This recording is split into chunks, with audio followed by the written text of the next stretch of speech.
ሰላም ሰላም። ዛሬ ደግሞ ይህንን በጣም ጣት የሚያስቆረጥም ቆንጆ የድንች ጥብስ ወይም የድንች አርስቶ ብየዋለሁ። በቀላሉ ቤታችን ውስጥ ሰርተን መመገብ የምንችለው ሁሉንም ኢንግሬዲየንት በቀላሉ ማግኘት የምንችለው በጣም ቀላል ፈጣን፣ በዛ ላይ ያለ ዘይት ወይም በትንሽዬ ዘይት ብቻ የተሰራ የድንች ጥብስ አሰራር ይዤላችሁ መጥቻለሁ። በጣም ቀላል ነው። ቻናሌን አዲስ ከሆናችሁ ሰብስክራይብ እና ቪዲዮን ላይክ አድርጋችሁ ጀምሩ። ተከታተሉኝ።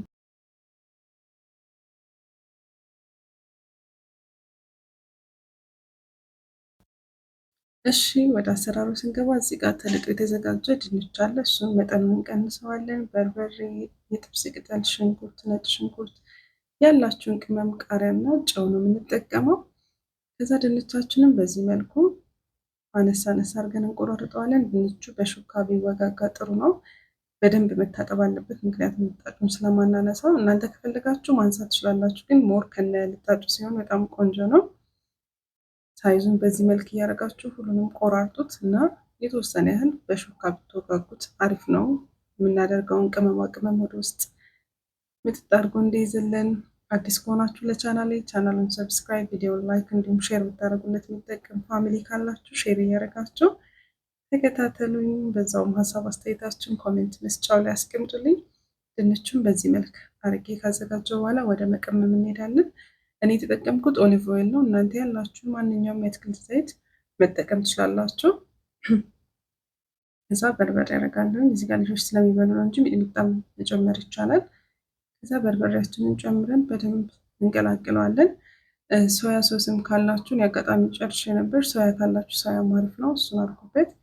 ከዛ እዚህ ጋር ያለኝን ቅመም የተጠቀምኩት ኮረሪማ አለ፣ ቆንጆ በርበሬ፣ ከሙን አለው። እናንተ ያላችሁን ያጣፍጥልኛል ብላችሁ የምታስቡትን ቅመም ተጠቀሙ። ከዛ ጨው ይበቃኝን ያህል አደርጋለሁ እና ድንቹን መጀመሪያ ትንሽ ገንፈል ማድረግ ይቻላል፣ እንዲሁም ደግሞ መጨመር ይቻላል።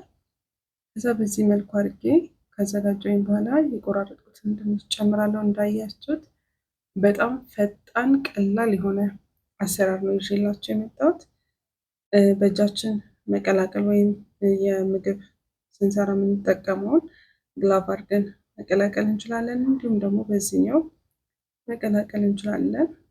በደንብ ሙሉ በሙሉ ነጭ ፓርት ከቨር እስከሚደረግ ድረስ በደንብ ቀላቅሉት። በእኔም የዩቲዩብ ቻናል እንግዲህ ማሳያቸው የምግብ አይነቶች በጣም ቀላል በየትኛውም ሰዓት አግኝተን መስራት የምንችላቸውን የምግብ አይነቶች ነው። ስለዚህ ሁላችሁም እየሰራችሁ ሞክሩት። ይህ ምግብ ከሩዝ ጋር ከመኮረኒ ጋር ብቻውን ሳይድ ሆኖ መቅረብ የሚችል ነው። በጣም ክሪስፒ ነው። በጣም ነው ደስ የሚለው። ከዛ በዚህ መልኩ ከቀላቀልኩ በኋላ እዚህ ጋር ነጭ ሽንኩርትና ቀይ ሽንኩርት አለ፣ እሱን ጨምራለሁ። ፈጭታችሁ ማድረግ ትችላላችሁ፣ እንደዚሁም መበተን ይቻላል። ከዛ የጥብስ ቅጠል እናደርግበታለን ለቃና። ከዛ ቃሪያው መድቀቅ የለበትም፣ ምክንያቱም ጣዕሙን ብቻ እንዲወስድ ስለምንፈልግ እንደዚህ አድርገን በደንብ ከሱ ጋር እንቀላቅለዋለን እና ሙሉ በሙሉ እንደዚህ መቀላቀሉን ቼክ አድርገን የተወሰነ ሰዓት ግድን ወይም እፍና አድርገን እናስቀምጠዋለን፣ ትንሽ የቅመሙን ቃና እንዲይዝልን እና እኔ የምሰራው በኤርፍራየር ነው። እናንተ በኦቭን መስራት ትችላላችሁ። ከዛ እዚህ ጋር ትንሽ ኤርፍራየር ላይ ያው ዘይት ስለማናደርግ ስፕሬይ ነው ማድረግበት፣ ትንሽ ብቻ ስፕሬይ አደርጋለሁ። በጣም ትንሽ ያደረኩት። ከዛ የቀላቀልኩትን ድንች ጨምርና አበስለዋለሁ።